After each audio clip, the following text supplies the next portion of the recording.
hit record. Wait, I gotta put a little makeup on. You look gorgeous just the way you are, Dan. That's the first lie you've told today. Thank you. All right, we are live. So I will turn off my video now and then if I'm running to get more coffee. As will I. Do you want to call the meeting to order? Yes. What do we do first? Our agenda or minutes? Agenda. So before we approve the agenda, Norm wanted to talk about something on looking data. So let that be the first thing on the agenda. But given that, do I have a motion to approve the agenda? I move to approve the agenda. Second? I second. All in favor? Aye. Aye. Agenda approved. Motion to approve the minutes.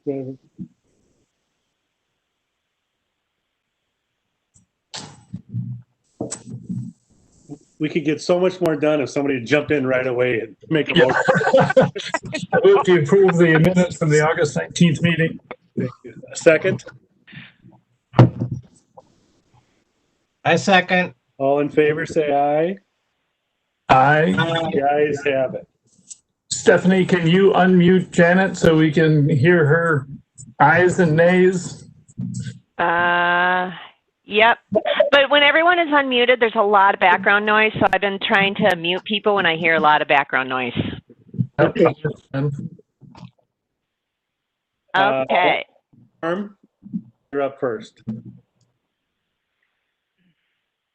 It occurred to me as I was reviewing notes from our last meeting that we at one time talked about community engagement, and it seems like we are getting closer to being able to identify both not only strategies but also tactics that could be topics for community engagement of some type.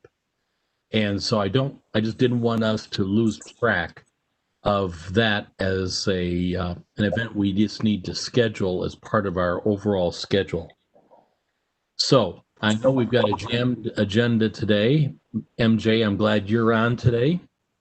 But at some point in time, I would recommend that we talk about, as we start getting into the details of the report, we talk about how we would obtain community engagement for these parts. I agree. And I think that's on the agenda for today.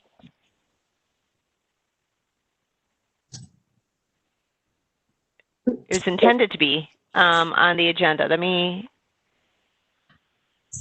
I will look, but yes, Norm. Can you pull up the agenda? I am going there now.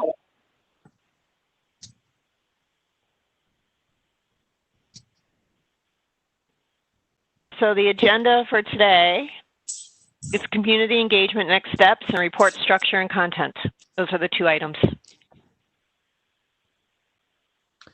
I lost track of the agenda. When was that sent out? The agenda is posted on the edinamn.gov website where the city council agendas and all those are. So you go to the government and then I post them at least 3 days in advance, but this one was posted 2 weeks in advance. It would be helpful for me. It would be helpful for me if you could send those agendas out by email, because that's not a website that I would normally just go to every couple of days. Okay.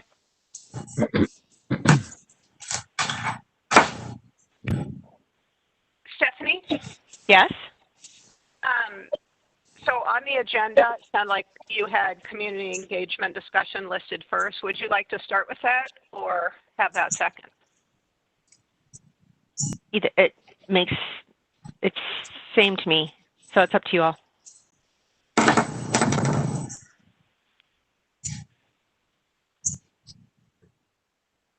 Norm, do you want to talk about it first? And Bernadette and Dan, are you okay with that? Or do you want to make sure that we save a half an hour at the end? Either way would be fine by me. Either way is fine by me. Okay. Okay, why don't we start talking about that we'll take a pause from the report at 8 o'clock. We're getting a late start, so why don't we talk about the report for 45 minutes, talk about a community engagement, and then see where we're at with time. Okay. Is that okay, Merritt? Yeah, that's fine. I just wondered Okay. if I can set the stage for the report discussion. Yes. Okay. Hi, everyone. First, I want to let you know that I sent out the report in an extremely early form, really as parts of it are still taking shape and content's being put in. There's often a debate about whether to do that. Some people feel that the first draft of the report should be pretty polished and almost look like the final report, and then it's a finer grain review. I tend to prefer to start with something that's really early, that needs a lot of work, so that you all have an opportunity for input in really helping to shape it instead of just reacting to it.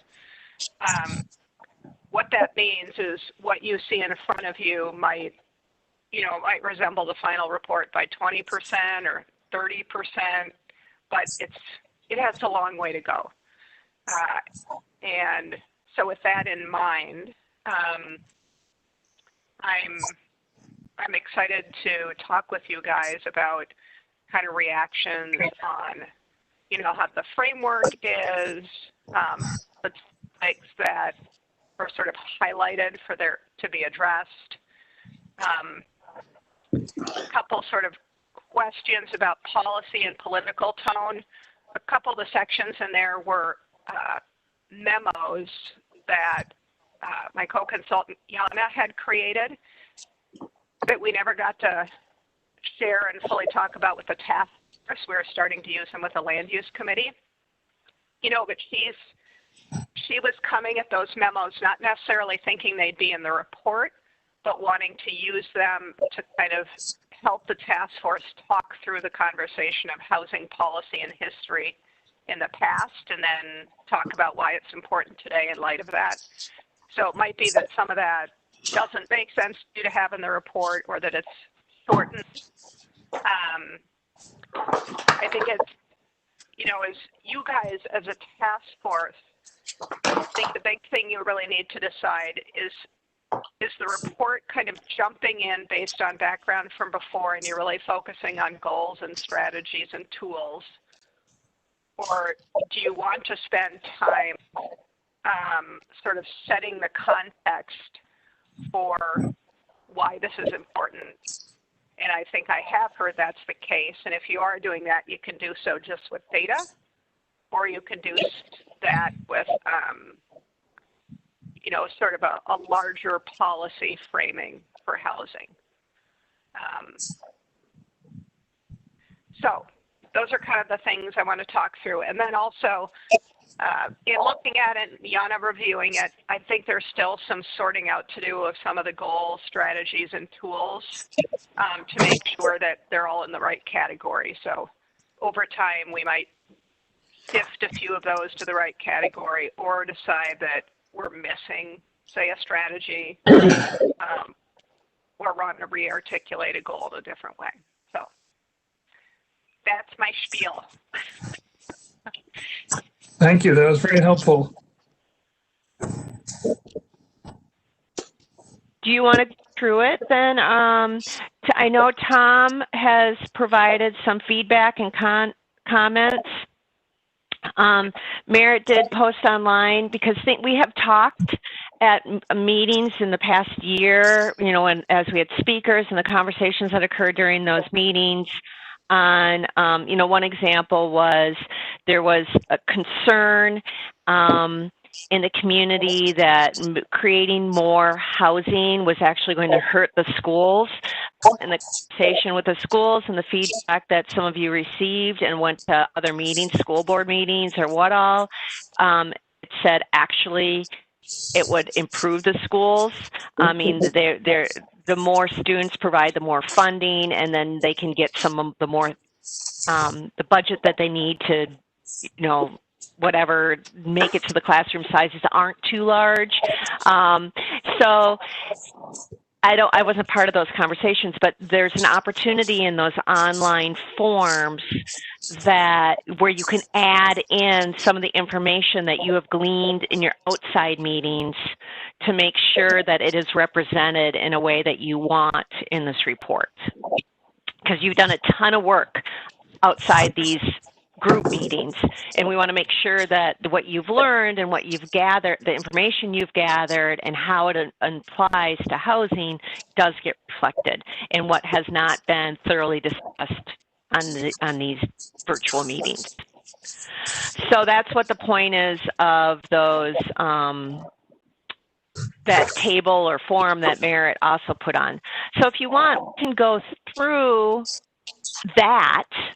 And so, because like I said, only Tom, I think, has responded online to the draft report, and go through the table that Merritt had put up, or Merritt, you can decide how this should occur, and have you verbalize now different elements that you want to make sure that get added or included or taken out or whatever from her list that she has prepared. So I don't know if you want to share that, Merritt, or do you want me to?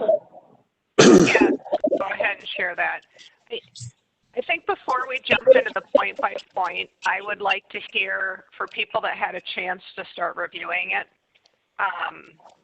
any of you that have done that, just sort of a high level couple of things that jumped out to you when you looked at it. And please be honest, because this is the time for us early to, you know, make the report represent something that feels comfortable for all of you. So, Tom, do you want to start, since we know you read it because you already put in comments?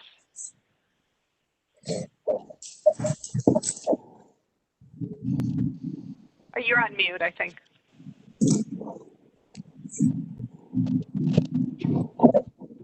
I think a lot of my comments were just little additions. I don't think they were, or just kind of little picky yeah, just picky little stuff. But I did think that, as Stephanie pointed out, I think we need to have a more robust discussion about the schools, because that is something that is very sensitive topic for a lot of people. And with open enrollment, you have almost 15% of the student body that comes from outside the school district. And even if you accommodate all the residents of Edina that live outside the school district, you still have plenty of room. It would be more impact for people that actually live in, say, the city of Bloomington or Minneapolis. There was just one area about impact fees, and that was kind of a very sensitive discussion for city staff. That was long before Merritt came on board. So that might be something that you want to address. And the other things were just, I would say for the most part, they were just little things, or just a little clarification I would have liked to add here and there. I think the definition area needs to be more developed, or additions put into it. Sorry, which section did you just say? The definitions. Under some of the definitions, I made some additions and corrections, or additions, I'll say, and listing subsidies. We had developed a longer list earlier on, and I tried to send that to you. To be honest, I'm not having much luck with the document or the Google Docs.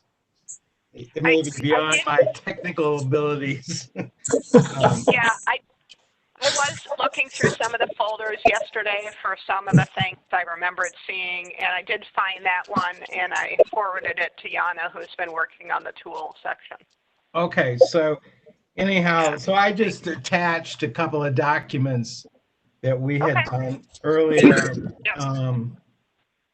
So, and just a clarification about some of the comp plan, what that is all about. It's approved by the city or almost approved, and it was required by the state.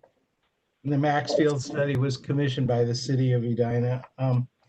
So, you know, and there were a few things under strategies where a couple of points to clarify or add, but I hope my comments came through on the, because I'm learning a lot of technology going through this volunteer thing.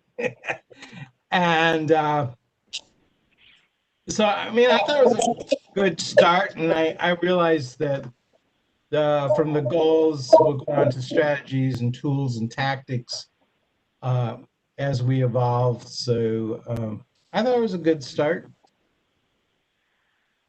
Oh, the other thing is I think at 1800, the goal of 1800, it would help if we broke that down by subcategories, because some people, if they see 1800, they may think it's all going to be one population. But if they see, okay, there's going to be elderly, there'll be workforce housing, there might be some housing for disabled people. At least some of the subcategories that might be more sympathetic to, and a better understanding of who's actually going to live in that housing. So I think that's important. So that's all I have to say. I think that's a good idea.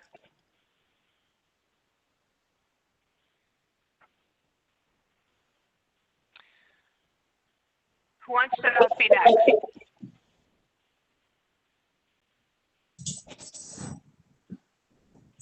I am now having technical difficulties and I can't pull up the document, Merritt, because I had to sign in as my colleague in order to get the YouTube stream going, in which case I have lost my access to my Google Doc. Okay. So would you like me to pull up the full report or the content section? Which one would be most helpful to you?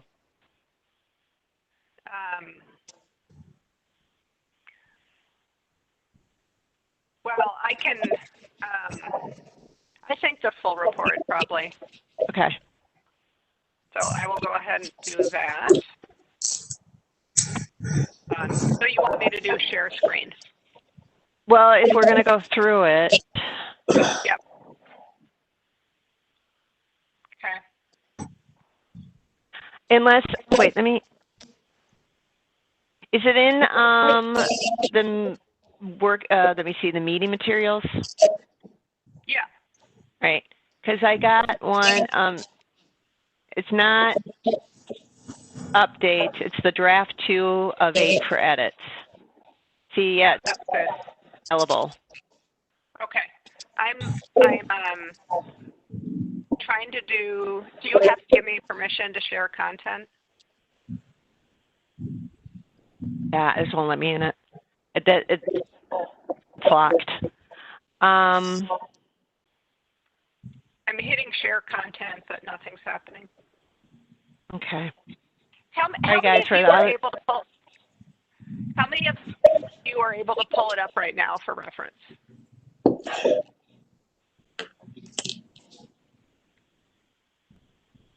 To pull up the housing goals and strategies?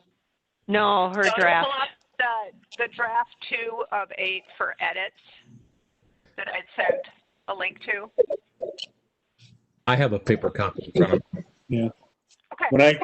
When I use the link, it says I need permission to open it. Yeah, me too. Okay, so send me a note and that should pop up in my inbox. and then I can give you permission. Okay. So Stephanie, do you see anything where you can give me permission? Yep.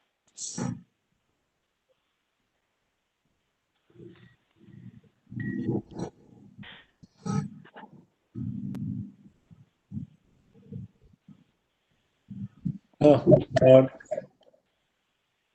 is it 2 pages? No, it's much longer. 38 pages, Dan. It's like 2, a little more. Okay, so I get sorry, unable to open the file at this time. Please check the address and try again. Eric, did you see my request? I got an access Yeah. denied. Okay. Yeah, so did I. So did you see, I just tried to resolve that for each of you. Do you see that? That you can get in now? Nope. Oh, because I'm signed in as Scott Denfield. No, I just gave permission to Scott Denfield. Oh. I think. Sorry about this, guys. It's not going to work because hosting this program. It's a kink that I have to work with on IT. Can you email it to me? Merritt, mine still doesn't let me in either. I just don't, I'm sorry, I just don't understand this because I set it all up so that you guys are editors. I think it's on my Gmail. I'm like, because I use a Google Drive with a Gmail account, and you probably have like one of my work email accounts that I don't use on my Google Drive. So then I just send a request through Bernadette Hornig at Gmail so I could save it to my Google Drive, but I still can't log in. I have Bernadette Hornig at gmail.com. Yeah. So the link doesn't work for Okay, me. so Go ahead. no, go ahead. So the link doesn't work for me, but if I go to the documents, is it in the meeting folder for today? Yeah. Yes. Okay, so Yes, there's two documents in the meeting folder for today, right? There's 3. right. One Okay, says goal see, August. Okay, that's it. I only see 2. I see goals and strategies, which is a Word doc, and then I Yep. see an Excel doc, August 5th, Yep. 2020. I Yep. don't see the 3rd doc. The 3rd doc is draft 2 of 8 for edits, and that one is the one that appears locked. Okay, I'm going to ask, right now, I am going to make But a if you- copy. Oh, go ahead, Stephanie. I was going to say, if you email it to me, I can share the screen. Yes, that's what I'm working on right now. But Tom, who here reviewed it? Had time to review it? Okay. Norm, what were your initial reactions? I know writing a report like this is very difficult.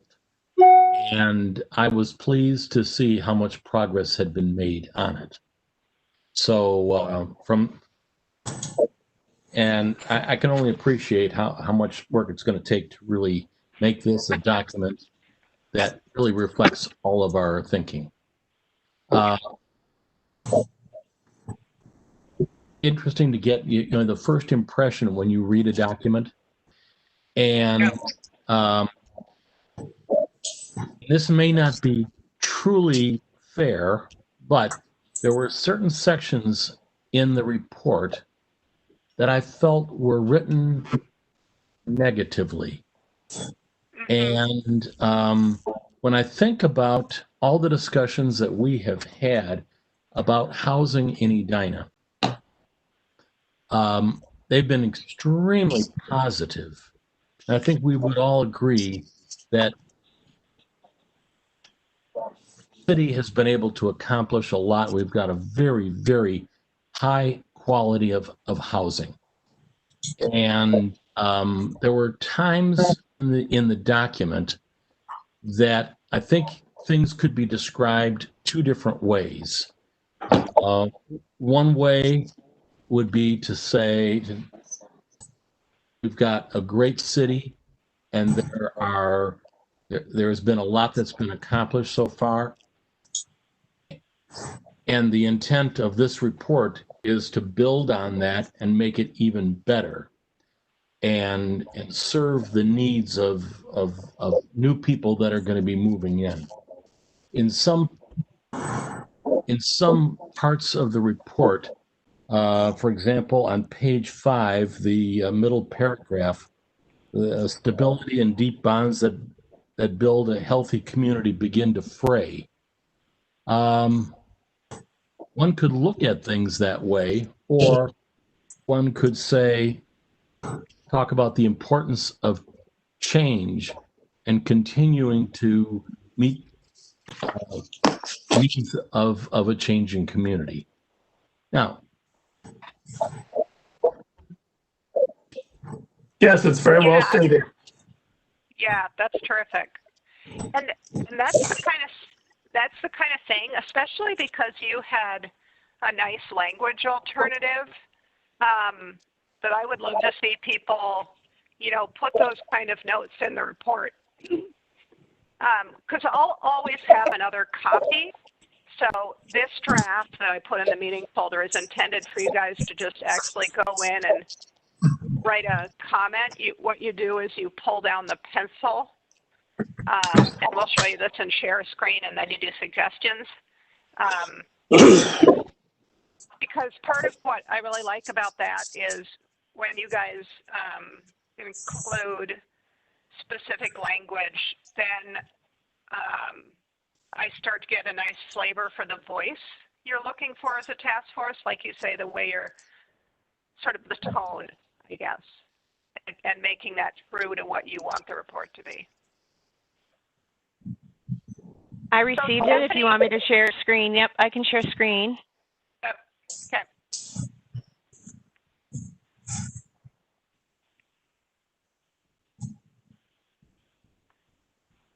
Can you all see that? Yes. Okay. So do you want to walk through this, Merritt? Yeah. Stephanie, can you email that out to us all right now? Yep. Thank you. So I think I did just send you all an email too, so hopefully it's in all your boxes now. Okay.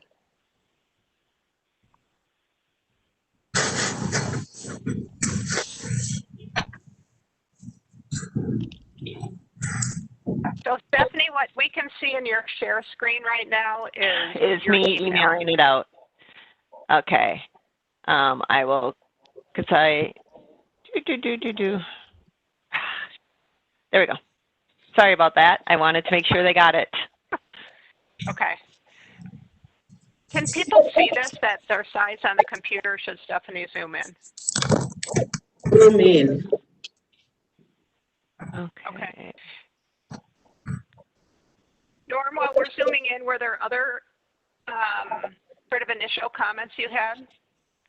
oh, I think that's the most general comment that I would have. Yeah, I've got great.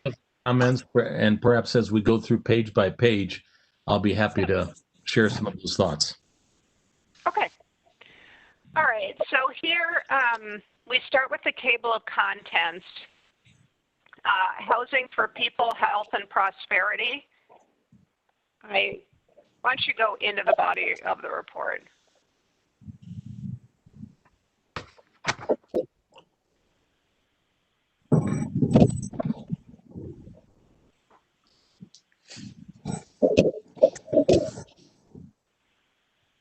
I'm going to make this 150. It's too big.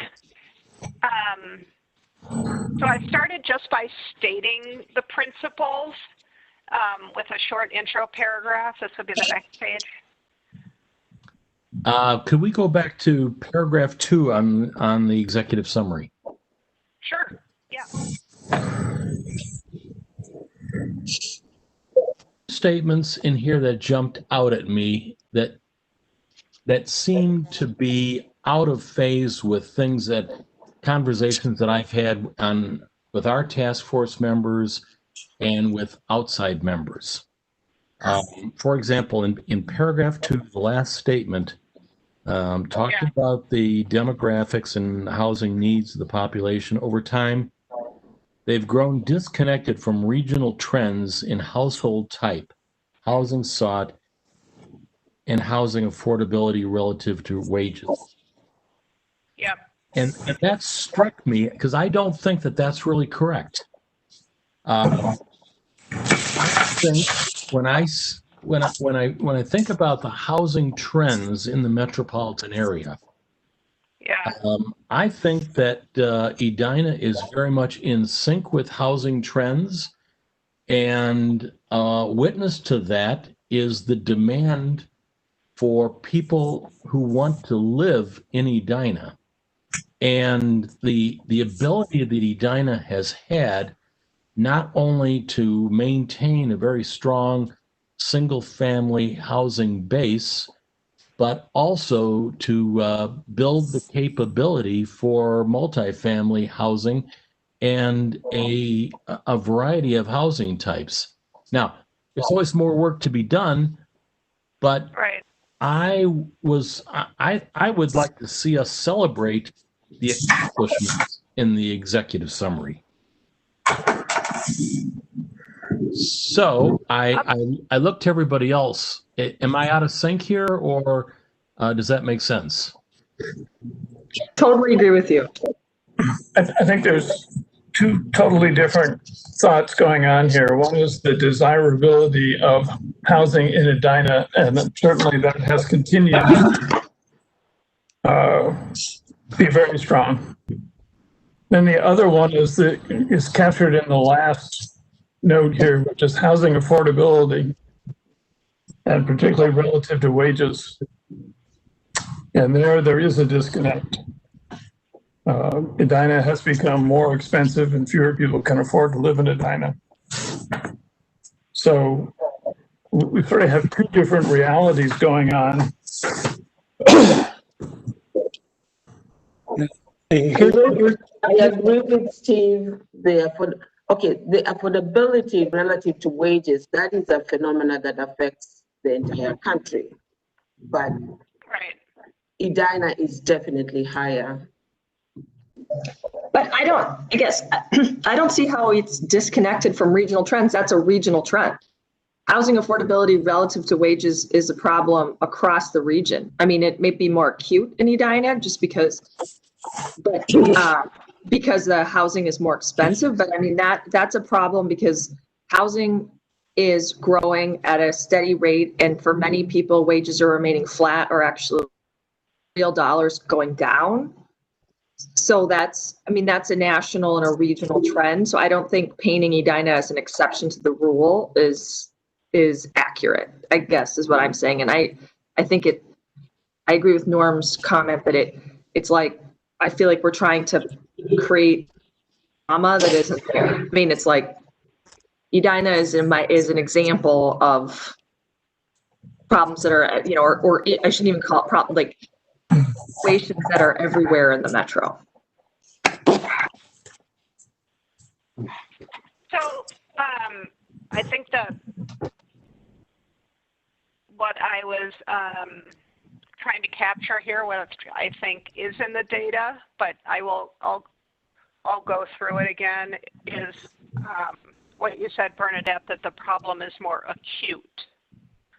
So Edina absolutely is experiencing the same regional and national trends as far as, the housing affordability becoming very challenging because the costs of building are higher. But Edina, the value of the homes has been rising faster relative to most other communities in the metro. And I don't know that the housing type has been diversifying as quickly as communities sort of similar distances from the downtown.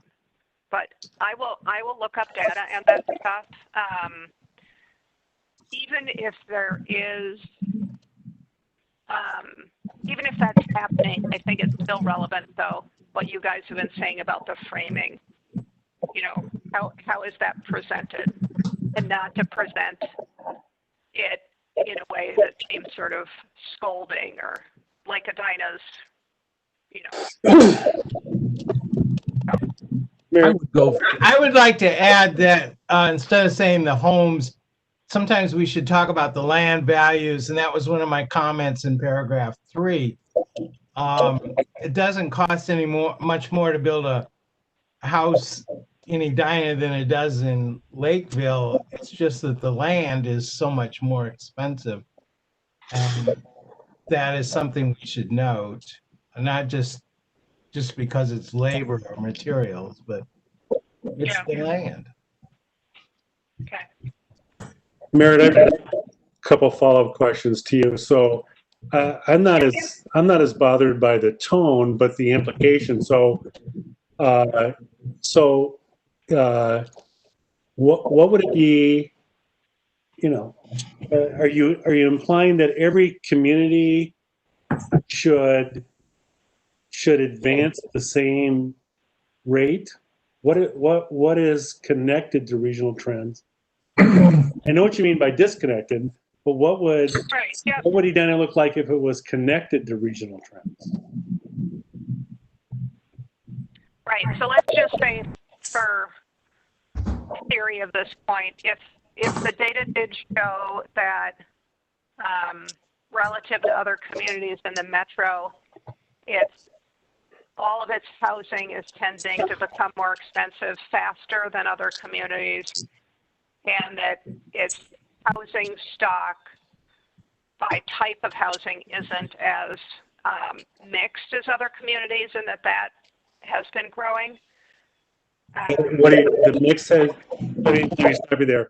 The first one was the value increasing quicker. The second one was the mix is what?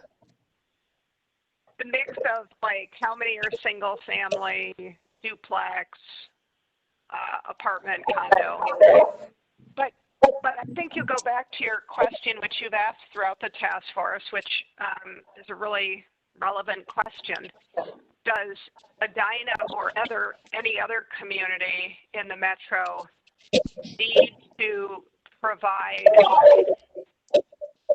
housing that is meeting the shifting trends in the region, or do communities kind of get to be what they are naturally or what the market is driving them to? I would say in what you said there, your implication is that if communities went about their own way and grew, somehow they're either contributing to the problem or not solving the problem. And I take issue with that. Okay. Well, I think that Hey, stop there for a second. Stop for a second. Someone's making some background noise, and Merritt's the most difficult person to hear because of her connection. So when she talks, if you could make sure you mute, that'd be great. Go ahead, Merritt. Yeah.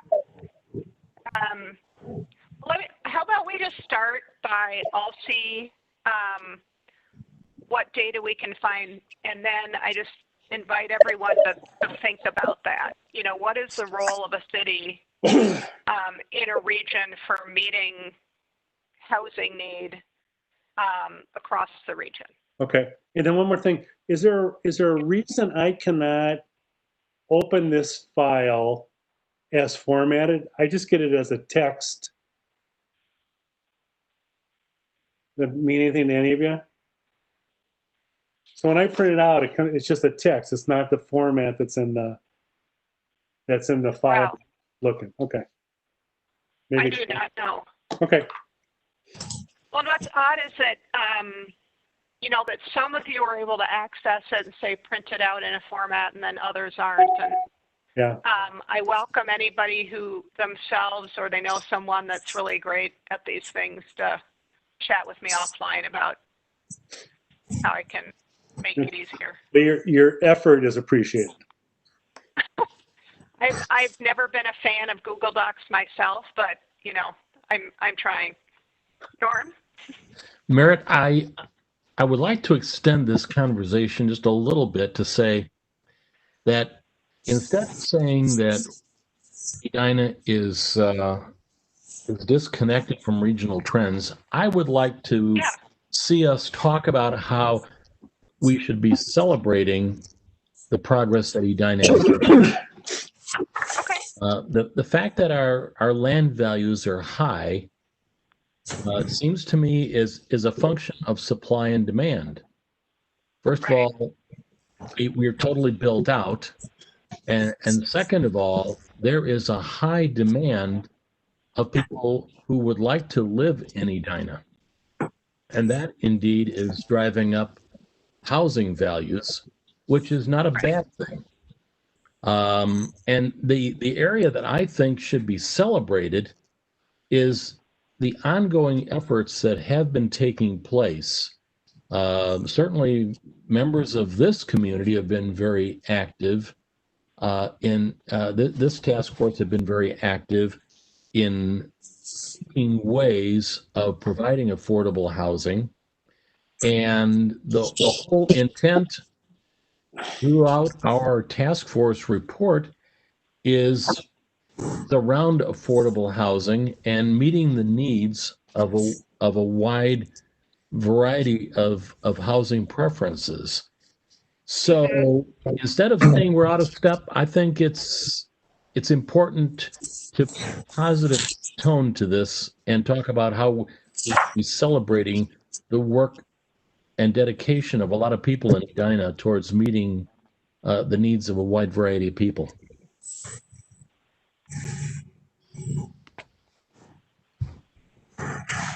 Anyone else want to add to that? I think it is important to celebrate, but this is to the best of our ability trying to be futuristic. So that is what we're trying to look forward. So the trend has been keeping with our current housing, but futuristically, how would that look like? Because it's going to be different. And COVID definitely has changed a lot of things that we're going to wrestle with going forward. So.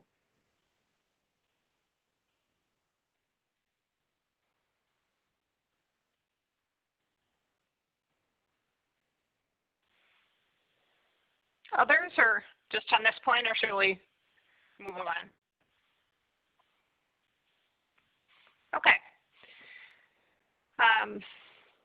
Heading down. Okay, so this is the section housing for people, health, prosperity. You know, I'm kind of grabbing titles. Again, all of this is up for grabs. So I start just this first page by stating the principles that the task force agreed to and just saying, you know, principles these principles create the foundation for everything else in the report. And those are just placeholder pictures. I need to get, they're as close as I could find in 30 pictures I happen to have access to at the moment. So the cupcakes represent different flavors, which is housing choice. Anyway, so keep going. All right, so now we come to the community drivers section. I try to do an intro here that talks about relationships between them, kind of at a high level. And then if you scroll down, I imagine that perhaps what might make sense is to grab out some of the key things we talk about housing having in a relationship with, like jobs, schools, transportation, retail and services, strong neighborhoods. And so right now, these are sort of placeholders for these different topic areas. I'm going to look for data and maybe some quotes, but I want to make sure that this section, as we craft it, matches what you guys were wanting to do with this section. So, you know, a number of you had felt really strongly it was important to do the community drivers. So any initial comments? Otherwise, I just say that I'm going to jump in. I'm going to jump in on Joe's behalf. I'm sure if Joe were here, he would point out that there were 4 community drivers that were identified back when we were looking at the key issues. Yeah. And I don't see those represented here. And I'm curious where this list came from. There are things on this list that we have not discussed as a community driver in the past.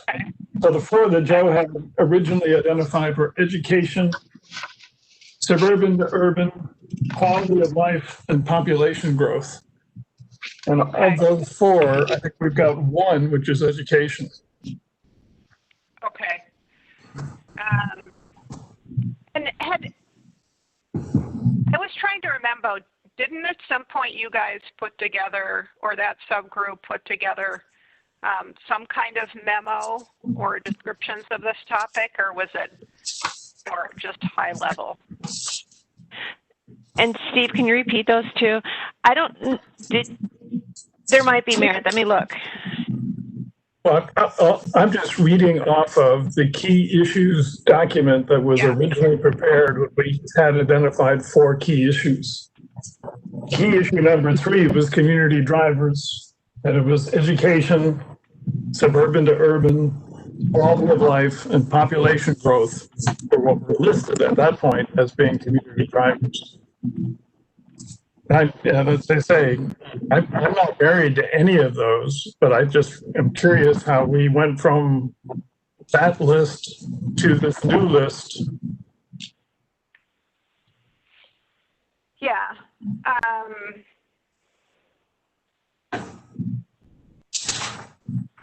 I think I did not go back and use those terms. I think I was thinking of what it seemed like the concept was capturing between these relationships.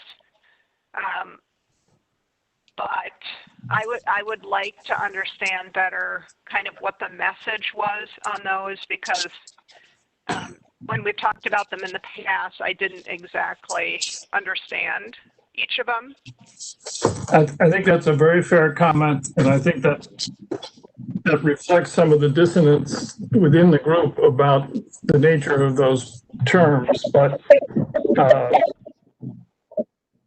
and we don't need to spend more time on it now, but let's just make a note that we had 4 community drivers identified, and we now have a new list. We just need to work as a team to figure out which of these we think makes the most sense to put into the final report. Right. And I looked in my file for this community driver, and there weren't any supporting documents. Okay. Well, I think the other, for any section in this report, we should always ask the question, how does this section provide information that helps to explain the goal, strategy, and tools that follow? Because there are lots of things you could say about housing that wouldn't directly relate to kind of creating the backdrop for the rest of the report. But it seemed like some people felt that this was an important backdrop, so I think we should probably go on, but yeah, definitely let's work on this, and particularly Joe, and who else worked on this with Joe again? I was part of it, but because I thought that we should drop that, haven't really considered it a lot, so. Okay. I I still like the suburban to urban because, at least for people on the east side of Edina, I think that's an appealing thing, that it still has a very urban feel, and it's close to Minneapolis and shopping, and so I think that's a community driver. I think that a lot of people, and the attractiveness of the Edina public school system. But one thing I've noticed with this group is people have different ideas of why people buy a house or choose the kind of housing they want to live in. And, things have changed since the 70s or the 60s, when some of us bought homes and raised children. And I think that we need to have in there that some people are still choosing their house on traditional values, while others are having a modern approach, that they are a different approach, that they may not want to have all the maintenance that comes with a large single family lot, or their lifestyle just doesn't permit them to have that kind of housing. They've got the money, but they don't choose to live that way. Just like some people choose to be renters, even though they could easily afford a condominium or a house. I'm just thinking, when the public reads this and they come with their own life experience to explain that not everybody lives the way they live, and by choice. And so I think the changes that have come, we need to explain that a little bit, or just say people are looking for a wider variety of housing because they're going for a wider variety of lifestyles.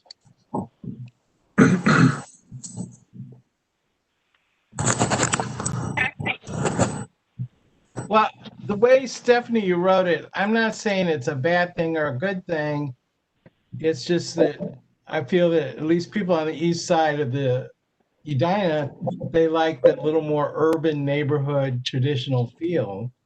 I put it, I think some people are really upset about the urbanization of Edina, and I think some people welcome it because it makes it, they see as more hip, being able to walk to, like, the whole debate over the restaurant at 44th and France.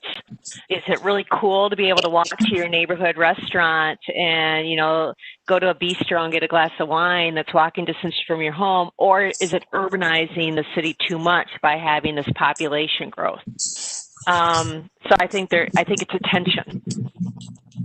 Well, I still think it's an attractive feature for people that lived here, that there were sidewalks that actually went someplace, and you could actually go to someplace on those sidewalks. Right, but other parts of Edina, there are no sidewalks. You don't have to walk in the street and worry about getting run over.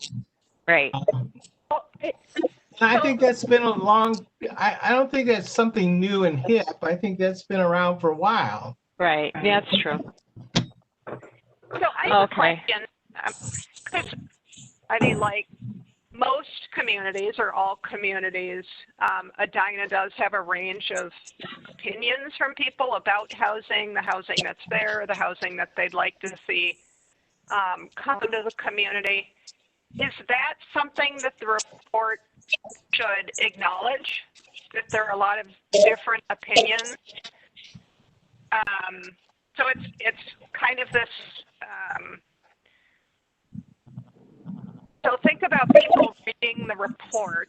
Do you think there's value in openly acknowledging the differences and tension that communities can have around these conversations, or is there no point to doing that in the report? I think this should be an essential. There's some background noise going on. I'm not sure where the background noise is coming from, but I think this is an essential point that should be an essential point of this report. We can say it's a negative that there's a tension, or we can celebrate the fact that we have not only a variety of different housing types that Edina is offering to prospective residents, but that it's changing at the same time. And I think that's something that we should be underlining and highlighting in this report as a positive. I agree. Thank you, Norm. That was terrific. That was very well stated.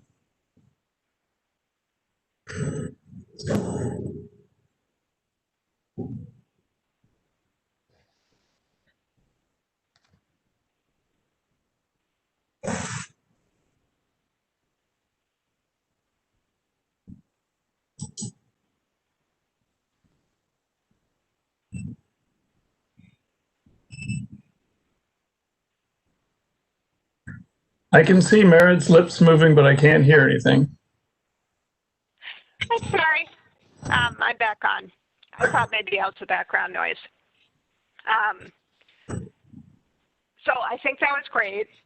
I just want, if one or more of you could express, how is it that the differences of opinion and kind of tensions that sometimes creates in a community, what is it about that that's positive and even healthy? Because I think to a lot of people, the surface, it feels like something uncomfortable. So how would you express that? What is that? What is the importance or value of that? Is that kind of what you were saying?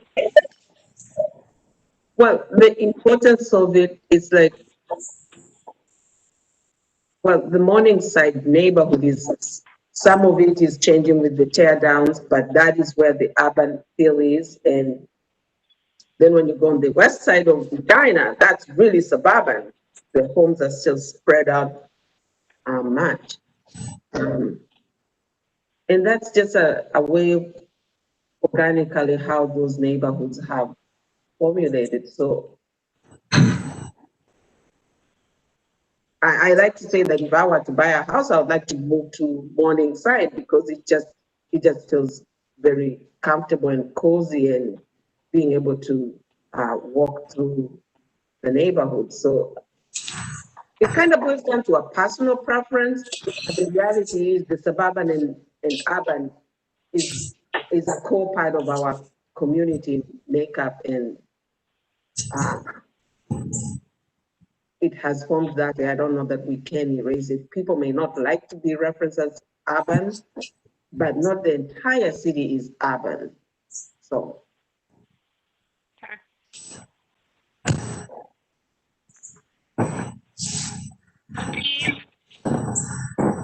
I do want to point out that at Chapter 8,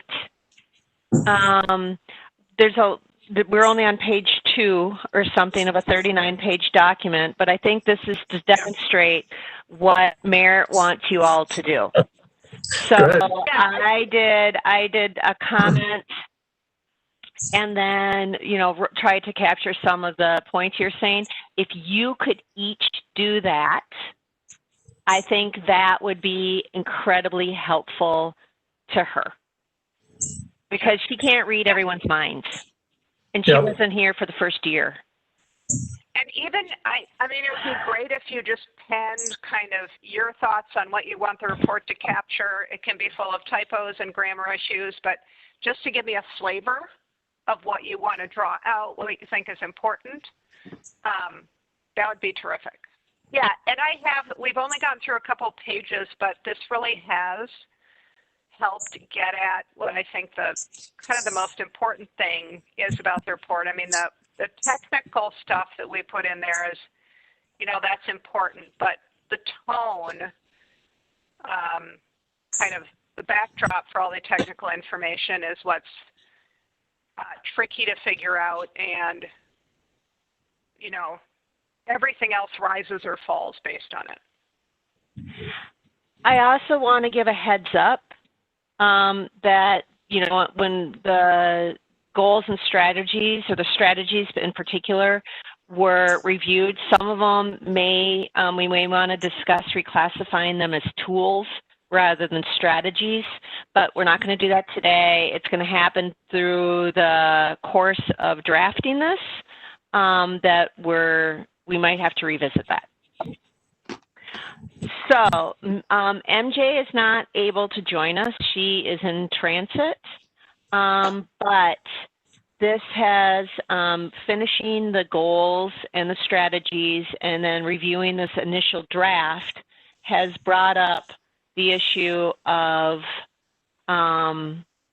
community engagement and what do you want to get from the community? What questions do you need them to help you answer? And what is the mechanism? And MJ will help with that, but the question was still remained, what is the role and the purpose of reaching out to the larger community and how will that help?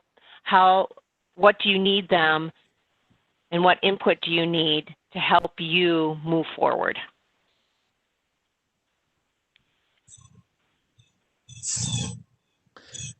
Stephanie, this is Norm. You know, I listening to our discussion this morning and in our previous discussions, I feel confident that you know the seven of us on the task force, I think we broadly represent Edina, and we have a pretty good idea of the feelings of people in Edina. And so I think that we can provide enough input to this report and make sure it states things in a way that most people would pick up the report, read it, and say, yeah, I think that they have given a pretty balanced view and recommendations of where we should be going.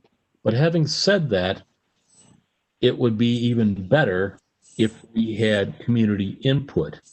And just the things that we have been talking about this morning probably underlines that. The whole idea of suburban and urban, there's probably lots of feelings out there among the residents of Edina. The quality of life, population growth, education, those are the reason that we identified those early on as community drivers is because I think people have strong feelings about that. The other items that were included in under the community drivers, I think those are also important, and those can would be suitable topics for getting community input and feedback. And then lastly, when we talked about land use regulation, we had a number of fairly specific recommendations that need to be fleshed out, but at some point in time, if we come up with specific recommendations, those are probably things that we should be making sure we're getting enough input from residents to make sure it's not just our opinions that we're writing about. So do you think this would happen like after you draft something and have a community comment period on what you've drafted? Kind of like what they've done with the comp plan, where people can, I mean, with the comp plan, it was posted on Better Together. And then we got very detailed emails and responses, you know, section 2.3, whatever. And so some people would provide very detailed feedback. And then that was brought back to the Planning Commission and the consultants to like hash through on whether or not it was pie in the sky or left field or changes did need to be made. Do you think it's at that stage? Because this report, the draft, I want to say, I mean, not to, in addition to whatever happens, it will be reviewed by the HRRC, Human Rights Commission, and it will be reviewed by the Housing Foundation and the Planning Commission. So those are three volunteer bodies that will also be reviewing it and providing feedback, but we are thinking it could also be put on Better Together as a document like we did with the comp plan. But do you want something other than those mechanisms to go out and in what, and we'll work with MJ, but what format were you thinking that that should happen in?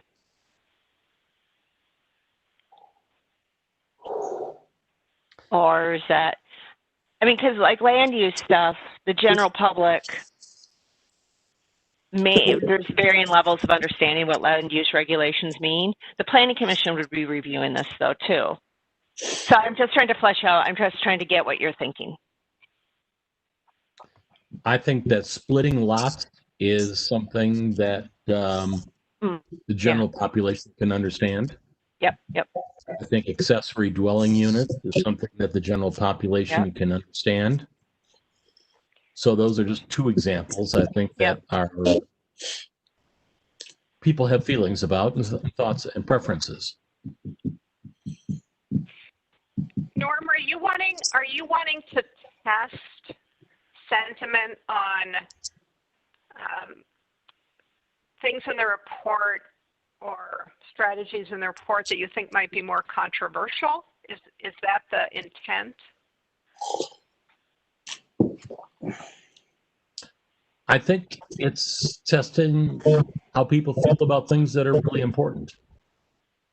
I don't know if they're controversial or not. I suspect that people, I think there'll be a broad range of opinions. So then, so I'm hearing from you, I mean, Stephanie's just been asking about is the form of engagement getting people to react to the report, provide comments on it. It sounds a little bit like you are thinking broader than that it's not necessarily commenting on the report itself, but providing input on some of the types of topics that are in the report. In which case, if we do so, will that be to change the recommendations in the report? Will it be to frame and acknowledge that there's controversy? Or is it something you just want to reflect and acknowledge? How would you use it? How would you want to use it?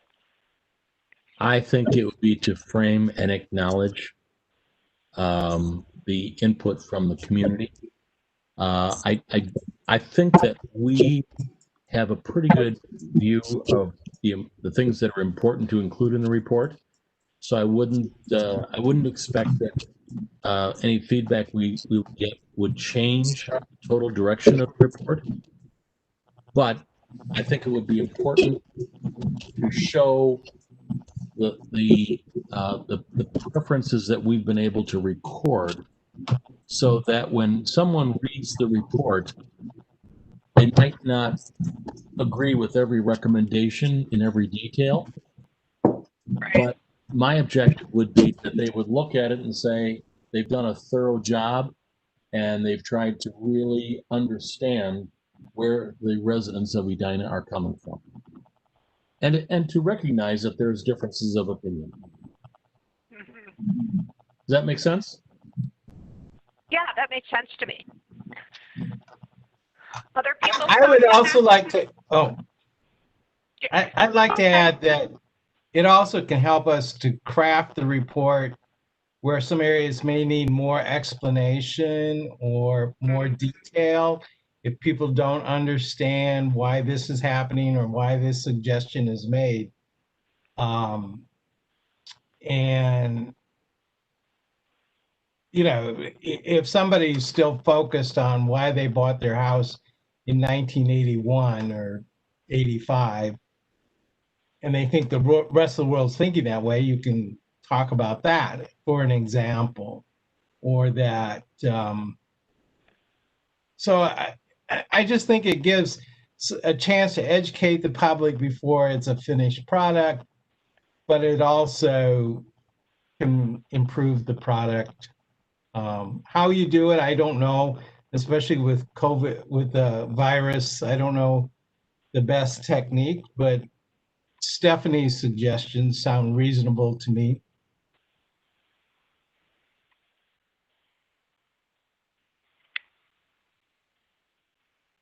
Stephanie, you've been the one kind of talking to MJ and folks at the city that do more engagement. So is what you're hearing helpful, or are there other things you kind of want to draw out?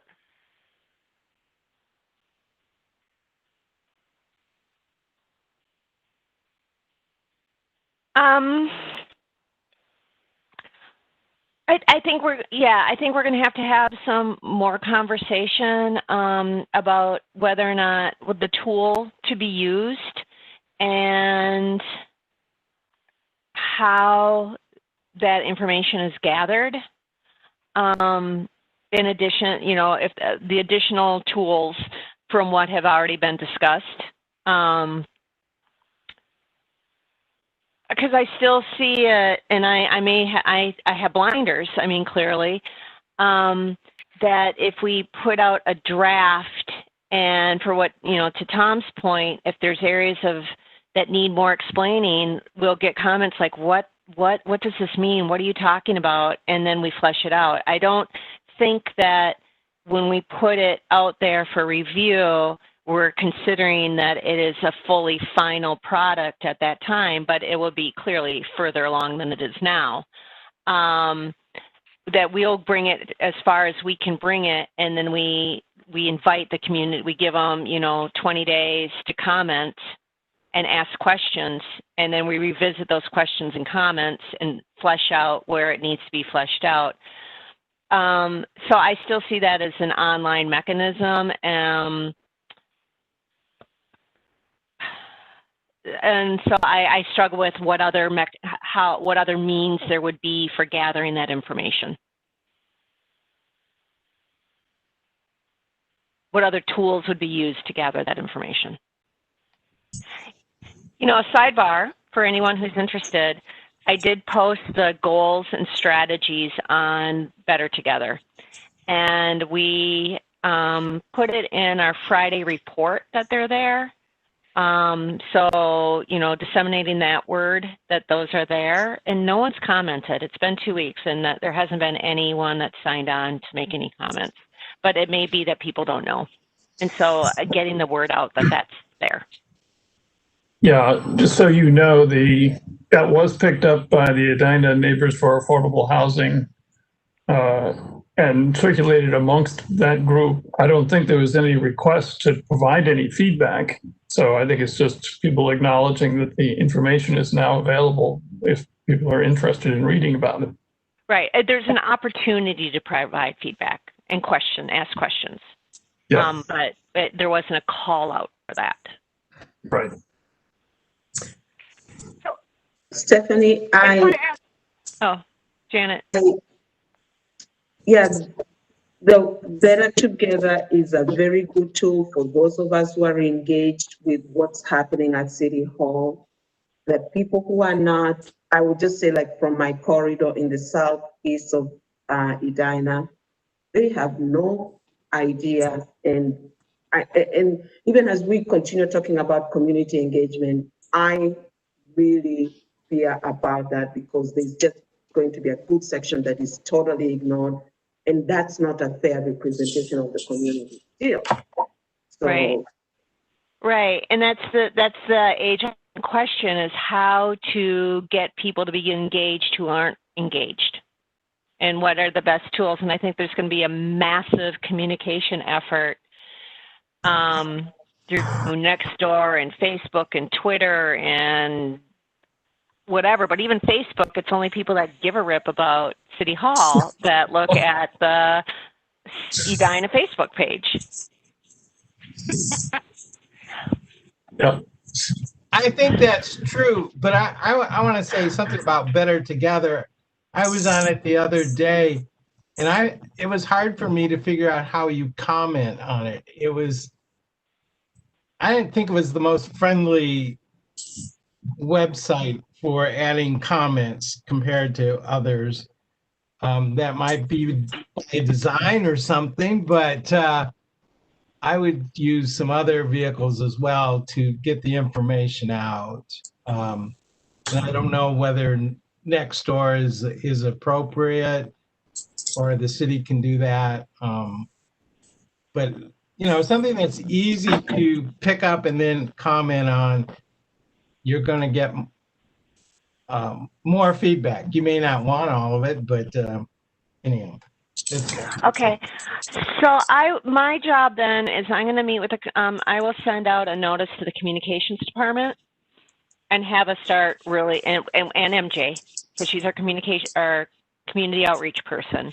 So I'll get the communications department, I'll talk to the marketing person, and I'll talk to MJ and have all of us meet and strategize how to get the word out better, you know, for when the time comes. So we have a plan in place to launch when the time comes. Yeah, a general comment is, you know, kind of think of the person with not a great understanding of technology and not a great understanding of housing. And this is also in the report that a few times I thought it was more technical. And if you didn't have the background, you wouldn't understand what was always being said or done. So, you know, spell out stuff and just make it easy for the average person to, or even the below average person like me to follow. I think this is a very, very difficult time, obviously, when we're dealing with COVID-19.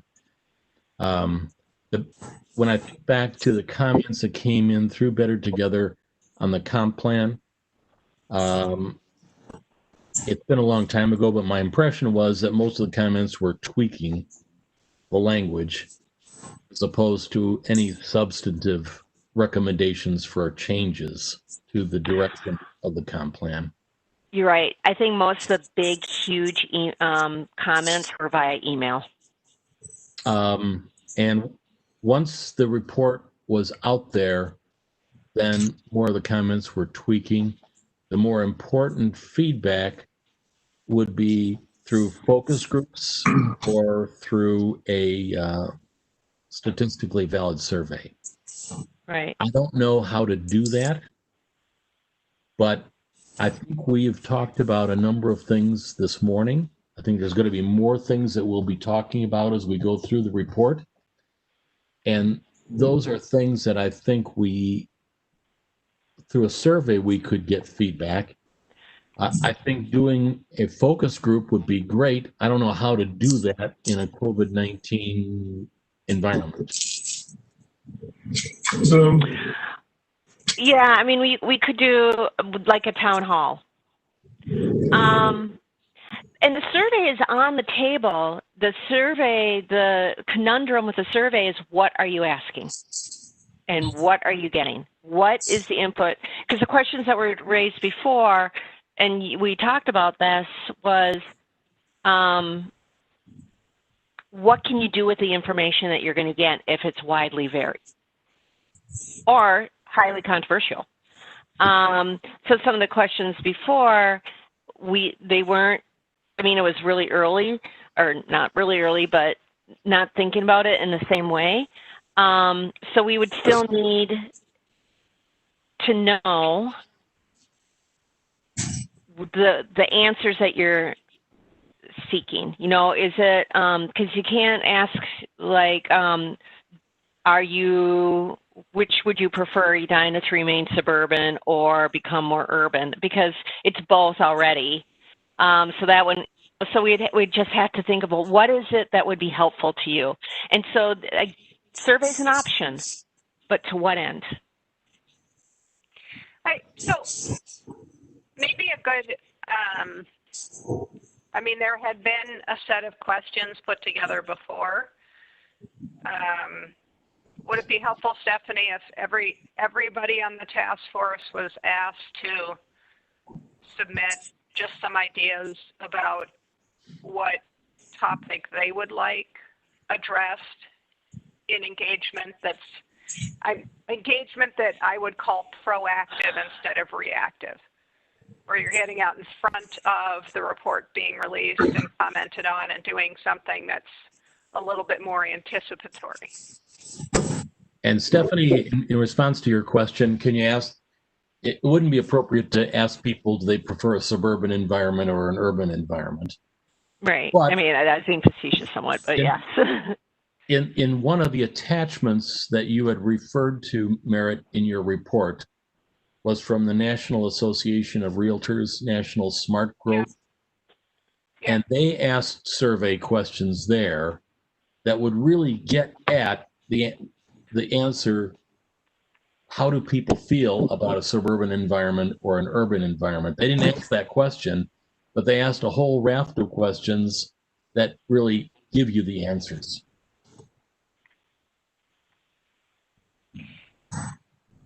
Yeah, let's Norm, let's share that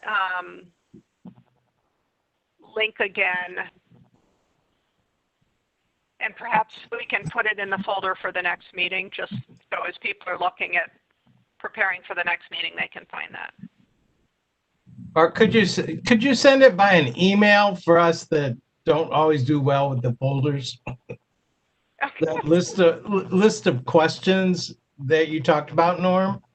By the way, you can access that in the report that Merit put together. There's a number of links that she included on pages 7 and 8. Okay. Yep, that's right. I will send an email just highlighting that again. Thank you. Dan, you've been really quiet this meeting. Are you just waiting to tell us everything at the end, or?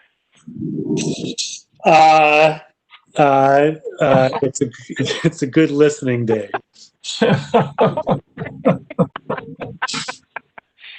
We can all learn from you.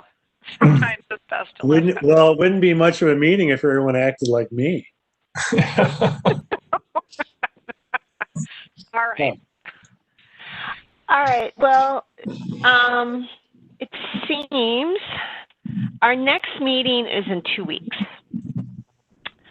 So since we're not meeting next week and you're used to this meeting every week, I think homework would be to really provide Merit with your thoughts, comments, impressions of the outline that she has prepared, things that you feel like need to be highlighted, or whatever your thoughts are. Anything and everything. There are no rules. I mean, be polite and kind and stuff like that, but you know, things you already are. So go through that and just plop it all down. We will send you the link to that survey that Norm was mentioning. I didn't see it either. And there may be some questions on there that you think would be really helpful to do locally. And then also supply some other questions that you feel like after reviewing and commenting on her draft, that you really feel like you need a broader perspective to provide input. Does that make sense? So we'll go through that again in September, our next meeting in September. We're getting to October. At October, at least towards the end, we're really going to need to start, I'm going to start working on when we can meet with like the foundation, the HRRC, and getting on the calendar with the Planning Commission to have a work session with them to talk about where you're at and get some of their input and feedback as well. So is your intent to get that feedback based on the draft report? A more fleshed out draft than what we have, but yes. So once we get to a fleshed out draft, we will submit it to them, and then we'll have some kind of follow-up meeting with each of those organizations, and they'll give us their reaction to the fleshed out draft. Yeah, I think we're going to need to meet with them by the end of October, early November, because if they say, okay, you missed the vote on this, or this needs more explanation, or yeah, we really like this piece, then it gives time to discuss and mull, and I mean, Thanksgiving's in there, and to revisit some of those things before, because December is when you're going to need to present this to City Council. Yep. Even if it's the last meeting in December, it's still December, and we're in September right now. So, And that also goes with getting community input. I mean, if we're going to get broader community input, that would have to be in October and November, and then you have to take that information and figure out how to incorporate it. Okay, got it. The draft report that we have been talking about this morning, is that available to residents who might want to look at it? It's too drafty.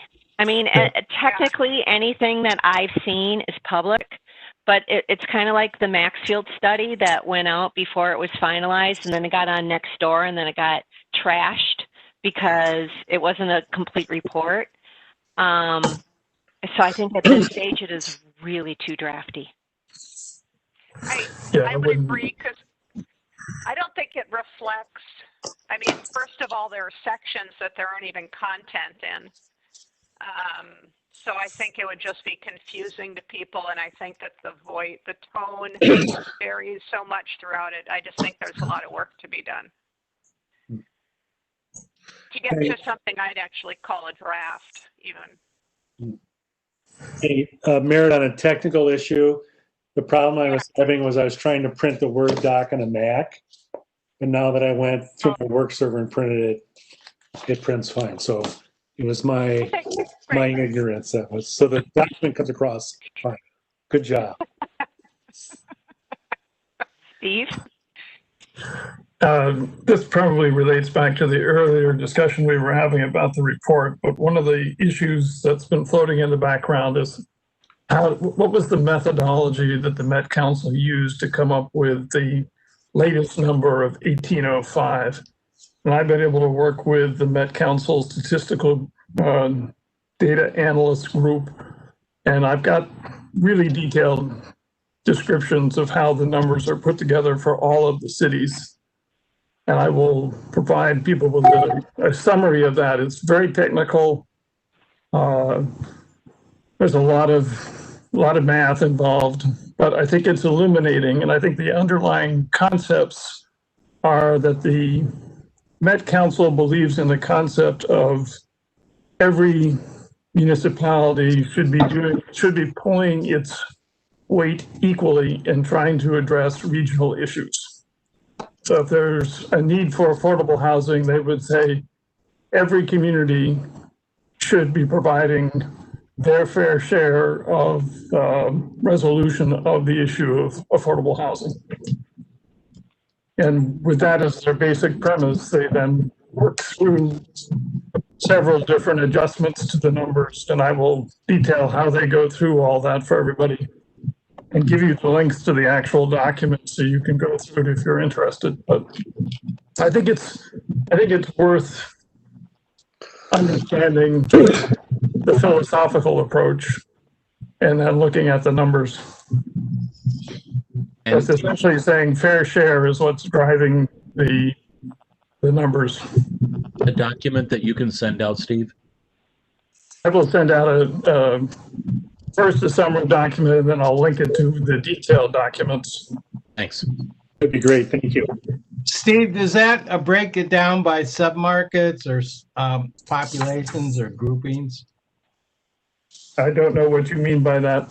Well, like senior housing, people below 30%, No, people below 60, families, singles. It does it by income, but it doesn't by type.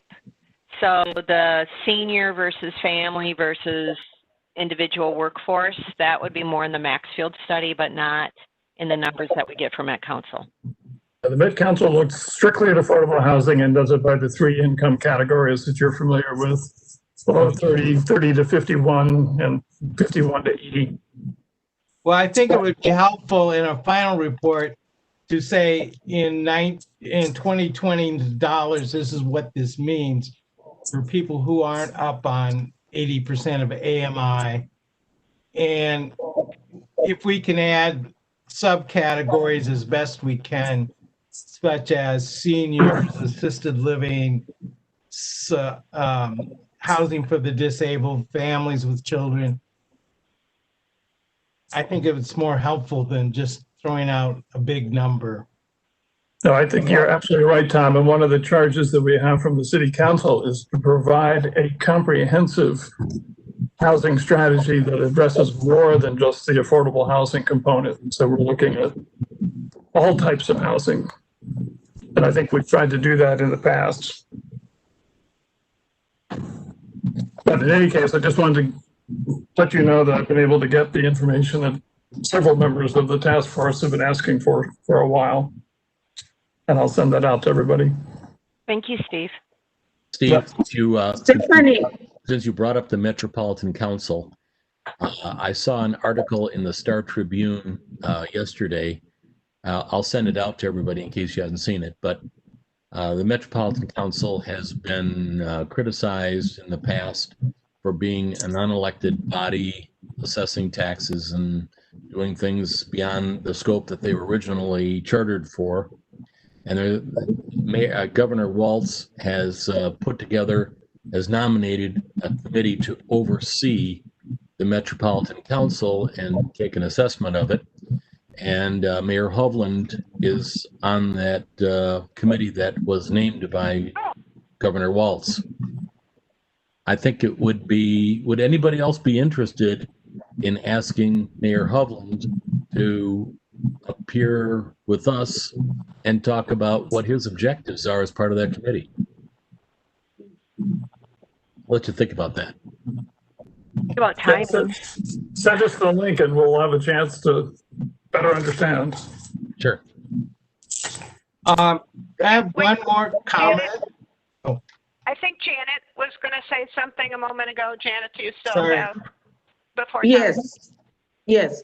I was just going to ask, as long as we're talking about the Metropolitan Council, with the affordable housing units assigned to each municipality. Just in the community talking, I heard someone say that there was one time when we were not, as a city, was not making an effort towards affordable housing, and Metropolitan Council put a caveat that if you are not going to make an effort towards these numbers, then we're not going to build your sewer system, which is the part they control, the sewer system and water. Is that true? This is a question to Stephanie. Is that a tool the Metropolitan Council can use? But I just need to hear from you because I heard it from someone in the community. Wait, I'm sorry. Can you repeat that? So I want to make sure I understand. Yeah. What? Because there's some breaking out. Okay. Yeah, let me go ahead. Can I try Janet, since your voice is a little, the connection's kind of rough? Okay. She heard from someone that, the Metropolitan Council wants to see everybody take their share, and that at some point they may have indicated that if a community isn't taking its share of, say, affordable units, then it could hold back on some of its services, like funding for, what was your example, Janet? Sewer. The sewer line. Sewer line. Yes. So there's two things that get very confusing with the Met Council. One, and it has to do a part with how it's the terminology to the public. There are need numbers, and the need number is at 1804 because they did this whole calculation. They put in the sausage maker, they pulled out this number that says that for Edina, the need number, what we anticipate the need number for affordable housing is 1804. Then they have goal numbers. So goal numbers are the goal that they look at the funding that's available to create the affordable housing. They look at all the other variables in place that make affordable housing possible. And they realize that 1804 is very high because there's not enough money through Minnesota Housing, Hennepin County, Met Council, and the city to create 1804. So then they take a portion thereof saying, okay, based on the funding availability and what tools that cities have to create affordable housing, we think it's a percentage of that 1804. And they do that across the board. They don't say like Shakopee, it's 34% of your goal, Minneapolis, it's 62% of your goal, Edina, it's whatever, because sources they try to be equitable and say, okay, so here's your need number, and then your goal number is a certain percentage. Every year I have to do a report to the Met Council of what we have done to try to achieve our goal. And we have to allocate some of our own money. I always call it the Aloha, but that's not right. It's a AHOLA, I think is the acronym, of how much money the city has spent towards the creation of affordable housing. And it's like this 10-page Excel workbook. And I have to fill in all these things. You get a score based on how you answer this report. Based on your score, they can say whether or not, and you're eligible to apply for LCDA, LHIA, TBRA funding. If you do really poorly, if you get a really low score, then when you send in an application for that funding, you're not eligible because you're not really doing anything towards the creation of, towards working towards your goal. In addition, in the next month, I have to get the city council to adopt the goal number. They have the need number comp plan goal number. And we have to talk about how we will try to achieve that goal number. And I have to get that approved by the city council. If I don't do that, not eligible for LCDA money. And I have to pass a fair housing policy, and we have to do other things in order to for those money. I have not heard anything of it being related to sewer and roads. Okay. Stephanie, I think, yeah. you know, we were talking at the very beginning, you know, how is Edina doing? It's meeting these regional, national trends compared to other communities. It seems like that score is a good indicator relative to other communities. Do you have that score number over time for Edina? I can get it. Yeah, I think that'd be helpful. Yeah, our score a couple years ago went down. Our a couple years ago went down to a scary level, and then we brought it back up. So I think a couple years ago we were scrambling to try to figure out how to get to the minimum benchmark. Well, that seems like a good story. Sorry. Tom? Yeah, I would, so the 1805 is the need, but then a realistic goal is something less. Is that what we're saying? And I think that's an important point to make because, you know, if you look at the 1805 number, that's kind of huge. And to acknowledge that there, without a huge commitment by the federal government that pours through the county and the state government, you're not going to get anywhere near 1805, especially when you're talking about people at very low incomes. So I think that needs to be acknowledged in the report that the city can't carry all the weight itself in developing it. They can certainly have the zoning, they can be agreeable, but you know, if the funds don't exist on a higher governmental level, it's not going to happen. Right. And there's other ways. I mean, there's the funding and the cost cutting. So, I mean, I think that it's both sides, and there's been multiple conversations among city folk, and every city's situation is vastly different. So some cities really wanted the goal number to be the same as the need number, saying this is the need. We should try to achieve fulfilling the need. And other cities are like, we're going to fail. I know that, and I don't want to announce to the community that we failed massively. So, I mean, it's a highly debated amongst the communities because they implement it the same way. Or Met Council provides the numbers the same way to the communities.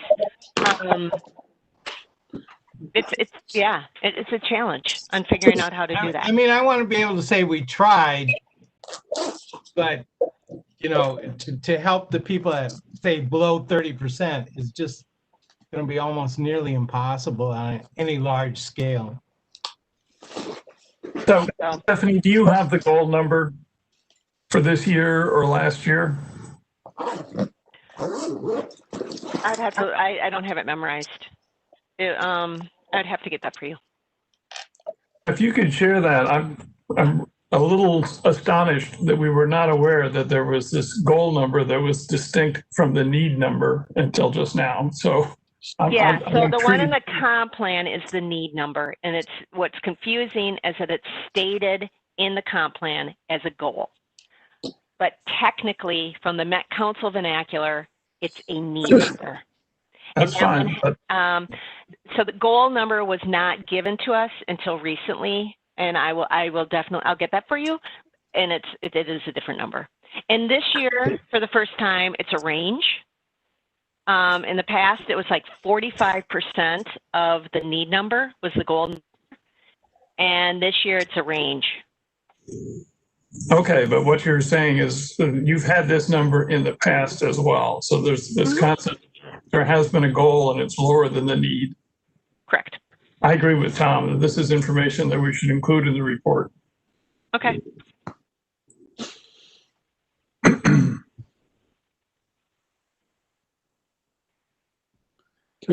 Can we go back? I want to go back to Janet's question earlier, and I think this is the case. The Met Council has no authority to impose on any city that they build affordable units or change their zoning to allow more affordable units or change their building code to allow more affordable units.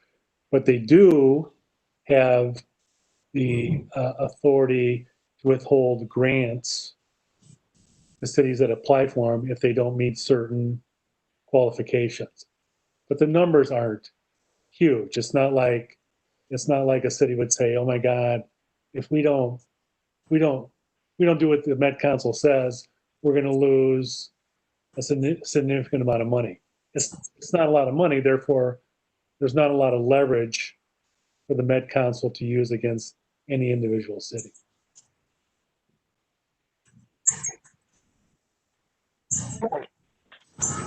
And you know, and what Janet's saying, there may be something regarding that, but since I don't deal with sewers and roads, I may not. I don't know. I can't say definitively either way. I would add that one thing I know that Met Council does, because I've worked for some communities on the urban fringe, is, you know, when it's making decisions about next areas of region to extend regional water and access to, it will not approve extensions unless those communities have a plan that shows that they have a level that they are doing the rezoning, whatever needed to accommodate new growth, that growth is of a certain density that they think justifies the infrastructure cost, and that they are planning to accommodate, like we talked, sort of their proportion of different types of housing and people based on regional need. So if you aren't willing to put together that plan, then they say the extension isn't justified, and then they will extend in communities that have provided that plan and are ready to grow.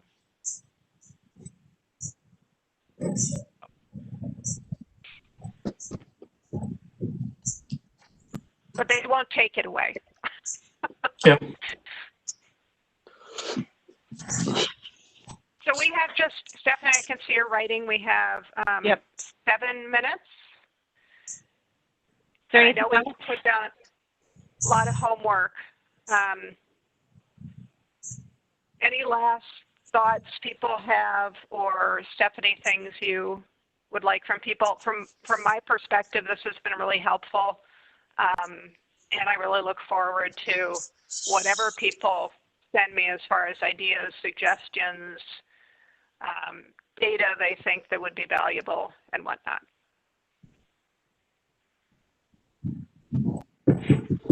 Yeah, I'm trying to find those goal numbers because I know I'm supposed to work on the staff report now.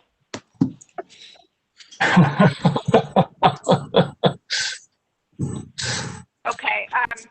Also, you know, as I'm making changes to the report, I will periodically update the document that I'm asking all of you to work on. So I will just be sure, let's all agree where the active report is that you can all contribute to at any time is. Should we have that in a meeting folder, or should we move it to the folder that's called reports and it's labeled something like current active draft or editable draft? What's easiest for people? So I understand this. Are you proposing that there's a document that everyone's editing at will? Right. I mean, I will always have a separate document that, you know, that's sort of a record of what there has been. But yes, there would be a document that everybody can provide comments in, and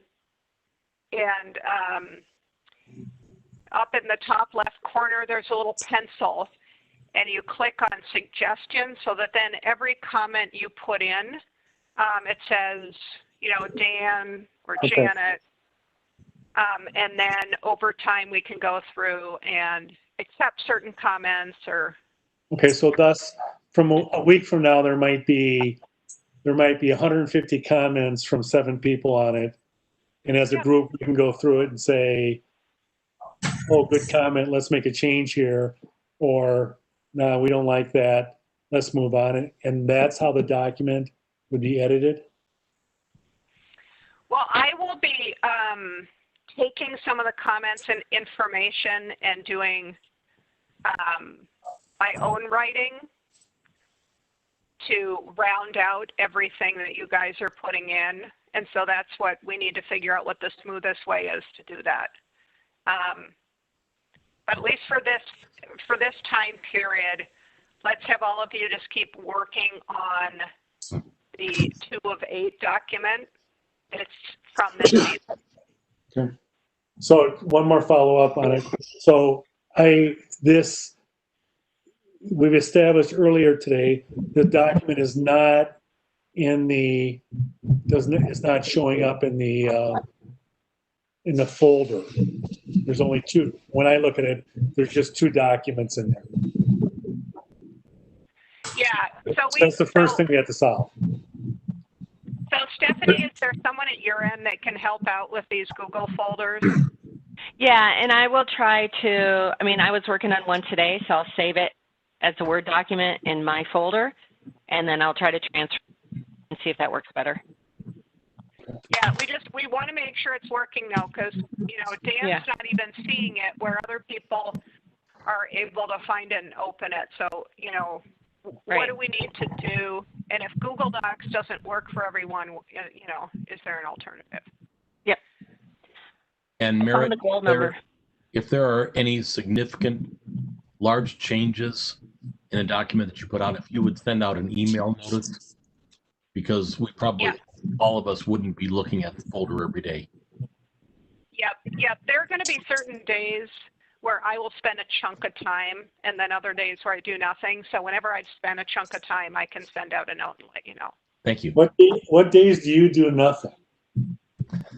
I find that hard to believe. Well, I always do something, but I don't always do something that's billable.